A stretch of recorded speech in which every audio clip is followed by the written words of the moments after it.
Rekan sekalian, apakah Anda pernah atau bahkan sedang merasa bosan di dalam membaca Alkitab? Ceritanya itu-itu aja. Kalau nggak Adam, Abraham, Musa, Daud, apalagi Natal dan Paskah, sudah ribuan kali kita mendengarnya. Sejujurnya sih bosan juga, tapi takut dosa. Lagian sungkan sama pendeta kalau ngaku. Tapi, jadi gimana dong? Ada beragam alternatif pendekatan yang bisa kita ambil. Yang pertama, berikanlah penghakiman Injili. Bagaimana kita bisa tidak mencintai firman Tuhan? Bagaimana kita bisa bosan dengan Alkitab?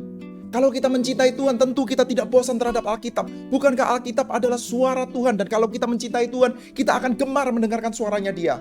Alternatif ini mungkin berhasil untuk menciptakan sedikit rasa bersalah.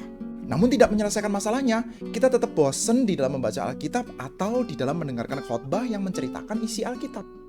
Alternatif kedua, kita bisa mengkritisi pendekatan kita terhadap Alkitab. Maksudnya, kita perlu menyadari bahwa ya, Alkitab adalah firman Allah. Namun, firman Allah tersebut datang kepada kita di dalam bentuk literatur. Adapun literatur Alkitab kita adalah literatur tingkat tinggi yang tidak serampangan. Tidak seperti film-film dengan budget rendah, dengan kualitas sinema, cara tutur, cerita yang serampangan. Sekali lagi, Alkitab kita hadir di dalam bentuk literatur dan bukan literatur yang serampangan. Sekarang mari kita bertanya, kenapa sih kok kita bisa bosan? Seringkali jawabannya adalah karena saya sudah tahu isinya, saya sudah tahu ujungnya kemana, saya sudah tahu moral of the story-nya.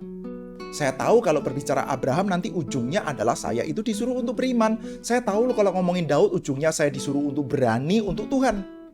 Rekan sekalian, kita perlu menyadari bahwa memang satu buah karya yang baik seringkali memiliki pesan yang kuat, punya moral of the story yang jelas dan kuat.